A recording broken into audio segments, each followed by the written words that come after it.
መድፈኞቹ አርሰናሎች የቼልሲውን የቀይ መስመር አጥቂ ፔድሮ ኔቶን ለማዛወር ንቅናቄ መጀመራቸው እየተነገረ ይገኛል።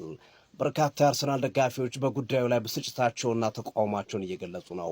የ26 ዓመቱ ፖርቹጋላዊ የቀይ መስመር አጥቂ መስመር ተጫዋች ፔድሮ ኔቶ 70 ሚሊዮን ዩሮ ዋጋ ወጥቶለታል። ሰሞኑን ስሙ ከሲቲ ጋር ሲያያዝ እንደነበረ ይታወሳል። ነገር ግን አርሰናል ወደ ከቼልሲ ጋር ለመነጋገር ስልክ መደወሉን ተከትሎ ብዙዎች ተቃውሟቸውን ገልጸዋል። የትኛው ተጫዋች ነው ከቼልሲ መጥቶ በአርሰናል የተሳካለትም ሲሉ ጥያቄ ያነሳሉ።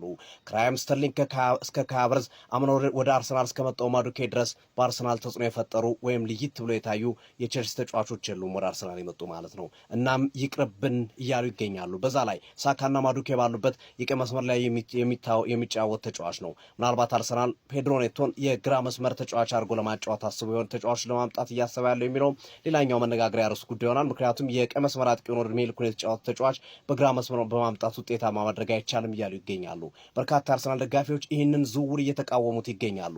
እናንተስ ምን ትላላችሁ? አርሰናል ፔድሮ ኔቶን ቢያመጣ ይጠቀማል ወይስ ይጎዳል? ሀሳብ ስጡበት። አርሰናል ጀምረው በቃ ጋይስ ተቀሰቀሰብኝ መጣብኝ አመሌ ማለት አሁን ነው። ምክንያቱም እንደተለመደው ባለቀ ሰዓት አርሰናል ከቼልሲ ተጫዋች ለማስፈረም ንግግር ጀምሯል።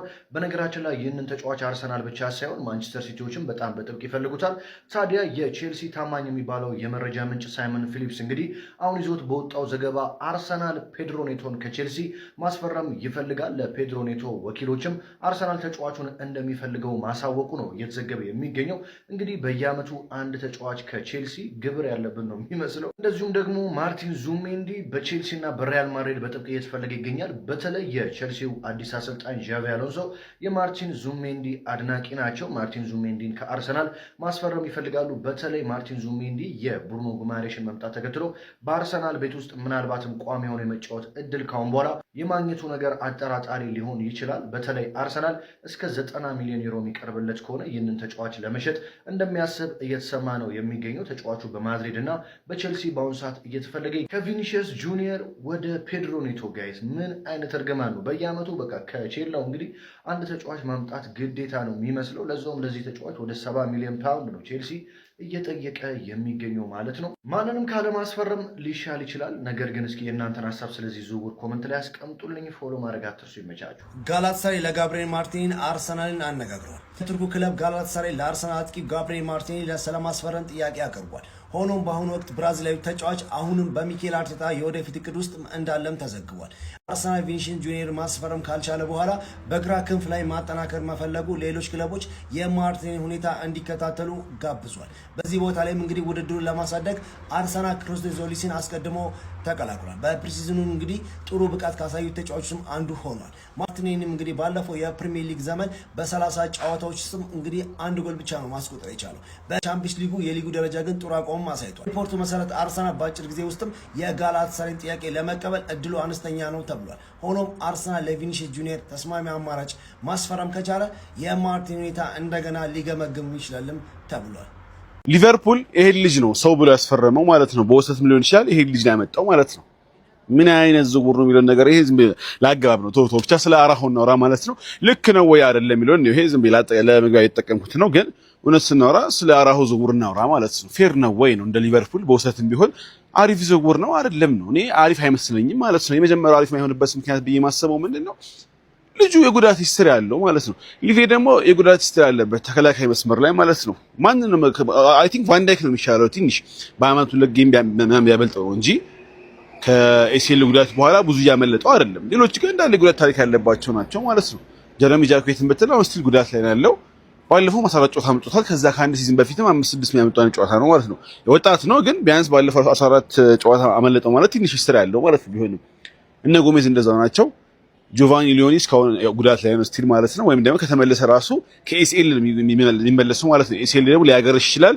ሌላም ጉዳቶችም አለ፣ ፍርሃትም አለ ማለት ነው። ሶ ምን ተከላካዩ ላይ የሆነ እንትን አይደለም እንዴት ልበል ከጉዳት ይንጹ አይደሉም ማለት ነው። በዛ ላይ ከዛ ማን ታመጣለህ አራሁን ትጨምረዋለህ ማለት ነው። በጣም በጉዳት ሂስትሪ ያለበት ልጅ ነው። ሁለተኛ ጉዳት ብቻ ሳይሆን የሳይኮሎጂ ችግር ያለበት ልጅ ነው ማለት ነው። በዲፕሬሽን ጌም ያመልጣው ምናምን አይኖ ምን ትራውሞች ምናምን በጣም ያጠቁት ነበር ባርሳ። ከዛ ከባቢ ራቅ ብሎ እዚህ መምጣቱና አዲስ አየር መሆኑ ያ ትራውማ ላይነሳበትና ይችላል። ግን ስቲል የሆነ ቢግ ስታት ቢያጋጥመው ያው ትራውማ ሊነሳ ይችላል። አታውቁም ማለት ነው። የሆነ የእጅ ቦምብ ምንድነው የተጠመደ ቦምብ ነገር ነው። ትንሽ ስህተት የሆነ ወይም ትንሽ የሚዲያ ጫና ሊገለው ይችላል ሳይኮሎጂው ማለት ነው። ከዛ ደግሞ ጉዳት እንዳለ ነው እንዳልኩ ጉዳት በጣም ያለበት ልጅ ነው ማለት ነው። ሂስትሪው ማየት ትችላለህ። ሶ ይሄ ልጅ በአመት ወደ 10 ሚሊዮን የሚጠጋ ንጹህ ከታክስ ነፃ ምናምን ከፍለህ ማምጣትና ከዛ ደግሞ የመግዛት አማራጭ አለህ፣ ግዴታ የለብህም። ግን ይሄ ማምጣት ፌር ነው ካልከኝ እኔ ፌር አይመስለኝም ማለት ነው። ልጁ አቅም አለው፣ ግን ደግሞ አቅሙን አሳየንና ከዛ በኋላ ምንም ወደዛ አቅሙ ሊመለስ አልቻለም። በጉዳትም በለው ሳይኮሎጂ በለው አሰረፍ ውስጥ ባለመግባትም በለው ማለት ነው። ሶ ልትጠቀሙ ያመጣኸው ፉልባክ ነው ተከላካይ ብለህ ያመጣኸው ማለት ነው። ሁለቱም ጋር ደግሞ በጣም የጉዳት ሂስትሪ አለ። ሶ መፍትሄ ብለህ የምታመጣውም ልጅ ደግሞ የጉዳት ሂስትሪ ያለበት ሶ ፌር ነው ይሄ እኔ አይመስለኝም ማለት ነው። ትንሽ እንኳን የሆነ በጉዳት ምናምን ነፃ ያለ ሰው ቢሆን አትሊስት ይሻላል። የሆነ ማለት ፕሮፋይሉ አንሶ እንኳን ከጉዳት ነፃ የሆነ ሰው የሚሻላቸው ይመስለኛል ማለት ነው። ምክንያቱም the best abilities availability እንደሚባለው ማለት ነው። ሶ አይ ቲንክ አራሆ ዝውውር እኔ ትንሽ ልክ አይመስለኝም ማለት ነው። ለልጁ እኔ ቢለወጥ ደስ ይለኛል ማለት ፋቨራይት ተጫዋች አይደለም፣ ግን ቢያንስ ሰው ነው ቢለወጥና ፒስ የሚመስለው ወደ አቋሙ ቢመለስ ፒስ ነው እኮ ግን አይ ቲንክ እኔ ለሊቬ ፌር የሆነ ዝውውር አይመስለኝም። ይሄኛው ዝውውር ማለት ነው የሚጠቅመው አይመስለኝም ብዬ አስባለሁ። እንደ ቺዛ እንዳይሆንበት ፈራለሁ ዝውውሩ ማለት ነው። አይ ሆፕ ጥሩ ቢሆንለት። አርሰናል መልማዮቻቸውን ወደ አውስትራሊያ ልከዋል። የላኩበት ዋነኛው ዓላማቸው ደግሞ ኤስፖዚቶ የተባለውን ተጫዋች እንቅስቃሴውን ለመከታተል ነው ተብሏል። የስንቴ ነው መልማይ የሚልኩት የሚል ጥያቄ ልታነሱ ትችላለች። ምክንያቱም አምናም ልከዋል ይህን ተጫዋች ለማስፈረም ባይዘ ወይ በዝርዝር መጣበታለሁ። ይህ መረጃ ቪኒሲየስ ጁኒየር ጉዳይ በማድሪድ ጸንቶ እንደሚቆይ ከተረጋገጠ በኋላ የፊት መስመር እንቅስቃሴያቸውን ለማጠናከር ጥረት እያደረጉ እንደሚገኙ ይታወቃል። ወደ ፒዮ ኤስፖዚቶ ደግሞ ፊታቸውን አዙሯል እየተባለ ነው። በናራዙሪዎቹ 85 ሚሊዮን ዩሮ ነው የሚገመተው። ይህ የፊት መስመር ተጫዋች በጠናቀቀው የውድድር ዘመን 10 ጎል ያስቆጠረው 6 ኳስ አመቻችቶ አቀብሏል። እንግዲህ አርሰናል የፊት መስመር በሶስቱ ተጫዋቾች ካላፊዮሪ ማነው ይቅርታ ቪክተር ዮኬሬሽ ካያቨርትና ጋብሪኤል ሱስ ቢመራም በተፈለገው ደረጃ ግን ጎል የሚያመርት አጥቂ ክፍል ነው ብሎ ለመናገር አያስደፍርም። ባለፉት ሁለት የፕሪሲዝን ጨዋታዎች እንኳን ቡድኑ ጎል ያስቆጠረው 3 ነው፣ አንዱ በፍጹም ቅጣት ምት ነው። ይህ በእንዲህ እንዳለ ጋብሪኤል ሱስ ስሙ ከናፖሊ ጋር መያዙን ተከትሎ መድፈኞቹ ፊታቸውን ወደ ተጫዋች ለማዞር ተገዷል። የአርሰናል መልማዮች ደግሞ ከቀናቱ በፊት ሁለቱ የሚላን ከተማ ክለቦች ደርቢ ዴል ማዶኒና ፐርዝ ከተማ ላይ ወይም ደግሞ አውስትራሊያ ላይ ባደረጉት ጨዋታ የተጫዋቹን እንቅስቃሴ ለመመልከት መልማዮቻቸው ልከዋል ተብሏልና ግን ያው አርሰናሎች መልማይ ሲልኩ ለመጀመሪያ ጊዜ አይደለም። ኢቨን አምና በደርቢ ኢታሊያ ኢንተር ሚላን በሜዳቸው ሳንሲሮ ጁሴፔ ሜዛ ስቴዲየም ቢያንኮኔሪዎቹን ጁቬንቱሶችን 3-2 በሆነ ውጤት ባሸነፉበት ጨዋታ ላይ ወጣቱ አጥቂ ፍራንቼስኮ ፒዮ ኤስፖዚቶ በጣም ጥሩ የሚባል እንቅስቃሴ ነው ያደረገው። ኢቨን ሶስተኛው አንጎል ተቀይሮ ገብቶ ማስቆጠሩ አይዘነጋም።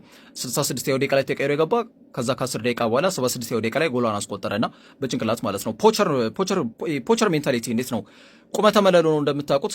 ሚኬል አርቴታ ከዚህ በፊት ቤንያሚን ሼስኮ ማስፈረም የፈለገበት ምክንያት ለዛ ነው። ሆልድ አፕ ፕሌይ፣ ፊዚካል ፕሌይ ላይ ረጅም ተጫዋቾች አስፈላጊ ናቸው ብሎ ስለሚያስብ ነው። ፕላስ የአየር ላይ ኳሶችን የመጠቀም አቅማቸው ሜዳ ላይ ቅንጅት ያጫወታቸው ከፍ ይላል ከሚል እሳቤ አንጻር ነው።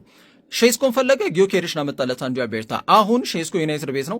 ስለዚህ ሌላው በሼስኮ መንገድ ሊቃኝ የሚችል አይነት ተጫዋች ነው ኤስፖዚቶ። በጣም ቁመተ መለሎ ነው። ሜትር ከ91 ነው የሚረዝመው። ሜትር ከ91 ገና በ21 ዓመቱ ማለት ሊያድግም ይችላል ከዚህ በላይ አይታወቅም እና በጣም ፖቸር ሜንታሊቲ ያለው ተጫዋች ነው። ስለዚህ ይህንን ተጫዋች ለማስፈረም ፍላጎት አሳይቷል የሚሉ ነጥቦችን በትልቁ እየተመለከት እንገኛለን። ገና 21 ዓመቱ ነው። ፍራንቼስኮ ፒዮ ኤስፖዚቶ ነው የሚባለው። በክለብ ደረጃ እስካሁን 113 ጨዋታ አድርጓል፣ 29 ጎል አስቆጥሯል። አብዛኛው ስኬቱን ያስመዘገበው በሴሪያ ቢ ለስፔዚያ በውሰት ተሰልፎ በተጫወተባቸው ጊዜያቶች ነው። 20 ጎሎችን አስቆጥሯል። በዚህ በጠናቀቀው የውድድር ዘመን 10 ጎል አስቆጥሯል፣ 6 ኳስ አመቻችቶ አቀብሏል። ለጣሊያን 5 ጨዋታዎች ነው ያደረገው፣ 3 ጎሎችን አስቆጥሯል። በጣሊያን እግር ኳስ ውስጥ ከታላላቅ እምነትና ተስፋ ከሚጣልባቸው ተጫዋቾች መካከል አንዱ ነው በአጠቃላይና አርሰናል ይህንን ሜትር ከ91 የሚረዝም ተጫዋች ለቪክተር ዮኬሬሽ አጋዥ ወይም ተጨማሪ አማራጭ እንዲሆን ጋብሪኤል ሱስ በአርሰናል የሚያቆየው ተጨማሪ ኮንትራት አይሰጠውም። እነዚህ ነገር ስደማምሩት የግድ ሊያስፈልጋቸው ይችላል ብላችሁ ታስባላችሁ። እስከ 2030 የሚያቆይ ውል አለው። ስለዚህ በቀላል ሂሳብ ይወጣል ተብሎ አይገመትም። ኢንተር ሚላን ቤት ላውታሮ ማርቲኔዝ አለ፣ ማርከስ ቱራም አለ፣ ቦኒ አለ። አራተኛ ተጫዋች ነው ባይዘው በፉክክር ምዕራፍ ላይ እንደዛም ሆኖ በተሰጠው እድል የተወሰነ እንቅስቃሴ ለማሳየት ጥረት ያደርጋልና አርሰናል በዙር መስኮት ሳይጠናቀቅ ምናልባት ከፍተኛ የዝውውር ጥያቄ ሊያቀርቡለት ይችላሉ እየተባለ ነው። ባይዘው ማንቸስተር ዩናይትድን በጣም በጥብቅ የሚፈልገው ተጫዋች ነው። ኢቨን ዚርክዚን በውሰት ለመጠየቅ አይነት ሀሳቦች እንዳላቸው ነው የመረጃ ምንጮች የሚጠቁሙት። ምን ይፈጠራል የሚለውን አብረን ምን ይሆናል ማለት ነው። ሀሳባችሁን ኮሜንት ላይ